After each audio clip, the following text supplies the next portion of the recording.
So ಈಗ ಇಷ್ಟು ದಿನಗಳ ಕಾಲ ಮನೇಲಿದ್ದರೆ ನಿಮಗೆ ಜಾಸ್ತಿ ಖುಷಿ ಕೊಟ್ಟಿದ್ದ ಟಾಸ್ಕ್ ಯಾವುದು? ಕಾಲೇಜ್ ಟಾಸ್ಕಲ್ಲೂ ಚೆನ್ನಾಗಿತ್ತು, ಇನ್ಫ್ಯಾಕ್ಟ್ ಆ್ಯಕ್ಚುಲಿ ಒಳ್ಳೆ ಫನ್ನಿ ಆಗಿತ್ತು ಅದೆಲ್ಲ.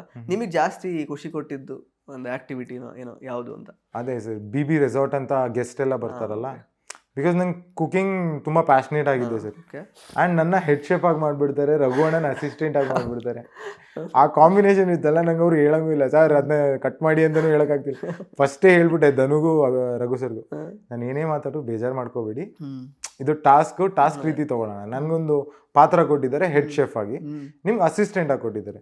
ನಾನು ಹೇಳ್ತೀನಿ ನಿಮಗೆ ಬೆಳ್ಳುಳ್ಳಿ ಸುಲಿ, ಪಾತ್ರೆ ತೊಳಿ, ಇದೆಲ್ಲ ಹೇಳ್ತೀನಿ, ಬಟ್ ಬೇಜಾರು ಮಾಡ್ಕೋಬೇಡಿ. ಅವರು ಒಪ್ಕೊಂಡ್ರು, ಎಸ್ ಸರ್ ಮಾಡ್ತೀನಿ ಸರ್ ಅಂತಾನೆ ಇದ್ರು. ನನ್ಗೆ ಹಳೇ ದಿನಗಳೆಲ್ಲ ನೆನಪಾಗೋಯ್ತು. ಲೈಕ್ ನಾನು ಅಲ್ಲಿ ಕ್ಯಾನಡಾದಲ್ಲಿ ಶೆಫ್ ಆಗಿ ವರ್ಕ್ ಮಾಡ್ತಿದ್ದೆ, ಅಲ್ಲಿ ನಂಗೆ ಅಸಿಸ್ಟೆಂಟ್ಸ್ ಎಲ್ಲ ಇರ್ತಿದ್ರು. ನಾನು ಅಲ್ಲಿ ಫುಲ್ ಶಾರ್ಟ್ ಟೆಂಪರ್ಡ್ ಆಗಿದ್ದೆ, ಬಿಕಾಸ್ ಆ ಕೆಲಸ ಅಷ್ಟು ಸ್ಟ್ರೆಸ್ಫುಲ್ ಆಗಿರ್ತಿತ್ತು. ಸೊ ಆ ದಿನ ಎಲ್ಲ ನೆನಪಾಯಿತು, ಓಕೆ ಅಲ್ಲಿ ಕಲ್ತಿರೋದೆಲ್ಲ ಇಲ್ಲಿ ಯೂಸ್ ಆಗ್ತಾ ಇದೆ. And also something that I can show. ಈಗ ನಂಗೆ ಕುಕಿಂಗ್ ಬರುತ್ತೆ ಅಂತ ನಾನು every day I can do it. ಎಷ್ಟೊಂದು ಗ್ರೋಸರೀಸ್ ಇರ್ತಿರ್ಲಿಲ್ಲ, ಬಟ್ ಈ ಎಲ್ಲ ಇತ್ತು. At least you can do something. ಅದು ಕುಕ್ ಮಾಡಿ ಅದು ಟೇಸ್ಟ್ ಚೆನ್ನಾಗಿದೆ ಅಂತ ಒಬ್ರು ಹೇಳ್ತಾರಲ್ಲ, ಅದು ಬೇರೆ ಥರನೇ ಮಜಾ ಕೊಡ್ತೀವಿ ಸರ್. ನೀವು ತಿಂದಾಗಲೂ ಅದು ಗೊತ್ತಾಗಲ್ಲ. ಬಟ್ ಆ ಟಾಸ್ಕ್ BB ರೆಸಾರ್ಟ್ ಇತ್ತಲ್ಲ, ಅದು ತುಂಬ ಇಷ್ಟ ಆಯ್ತು. ಸೊ ಆ ಗೆಸ್ಟ್ಗಳೆಲ್ಲ ಲೈಕ್ ವೈಲ್ಡ್ ಕಾರ್ಡ್ ಕಂಟೆಸ್ಟೆಂಟ್ ಆಗಿ ಇಬ್ರು ಬಂದಾಗ ಏನಾದರೂ ಇನ್ಸೆಕ್ಯೂರಿಟಿ ಫೀಲ್ ಆಯ್ತಾ ಅವರಿಬ್ರು ಬಂದಮೇಲೆ? ಟು ಬಿ ಹಾನೆಸ್ಟ್ ನಂಗೆ ಖುಷಿ ಆಯಿತು.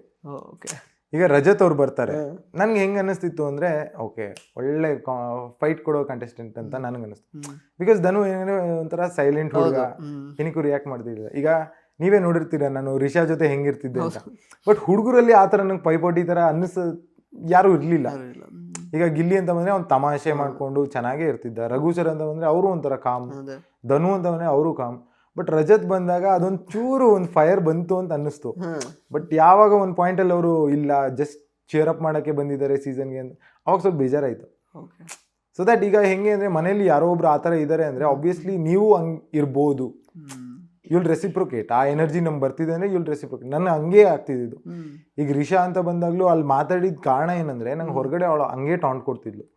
ಬಟ್ ನಾನು ಅಲ್ಲಿ ರಿಯಾಕ್ಟ್ ಮಾಡಲಿಲ್ಲ. ನಂಗೊಂದು ಸ್ಟೇಜ್ ಅಂತ ಕೊಡ್ತಾರೆ, ಆಪರ್ಚುನಿಟಿ ಕೊಡ್ತಾರೆ ಮಾತಾಡು ಅಂತ, ಅಲ್ಲಿ ಮಾತಾಡ್ಬಿಡ್ತಾರೆ. ಅದೇ that was the highlight of Suraj's journey actually ಹೇಳಬೇಕು ಅಂತಂದರೆ. ಅದು ನೀವೇನು ಅಲ್ಲಿ ಕರೆಕ್ಟಾಗಿ ಮಾತಿಗೆ ಮಾತು ಕೊಟ್ಟು ಸೈಲೆಂಟ್ ಮಾಡೋದಲ್ಲ ರಿಷಾ ಅವ್ರನ್ನ, ಅದು ಮತ್ತೆ ರಾಶಿಕ್ ಅವ್ರ ಜೊತೆ ಲೈಕ್ ಜಗಳ ಮಾಡಿತ್ತು. ಅಂದರೆ top highlight, major highlights of your ಅಂದರೆ ಗೇಮ್ ಅಂತ.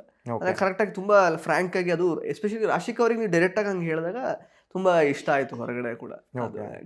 ಅಂದರೆ ಆ ಫ್ರೆಂಡ್ನು ಬಿಟ್ಟಿಲ್ಲ ಅವರು, ಅಂದರೆ ಅವ್ರ ಪರವಾಗಿ ಅವ್ರು ತಪ್ಪು ಅಂದರೆ ಬ್ರೋ ತಪ್ಪು ಅಂತ ಹೇಳಬೇಕು. ಸುಮ್ಮನೆ ಶುಗರ್ ಕೋಟ್ ಮಾಡಿದ್ರೆ ಅದು ಚೆನ್ನಾಗಿ ಕಾಣಲ್ಲ. ವಹಿಸ್ಕೊಂಡು ಮಾತಾಡ್ತಿದ್ದೀರಾ, ಇವ್ರ ಪರವಾಗಿ ಮಾತಾಡ್ತೀರಾ, ಫ್ರೆಂಡ್ಶಿಪ್ ಇಸ್ ದೇರ್, ಅದೆಲ್ಲೂ ಹೋಗಲ್ಲ.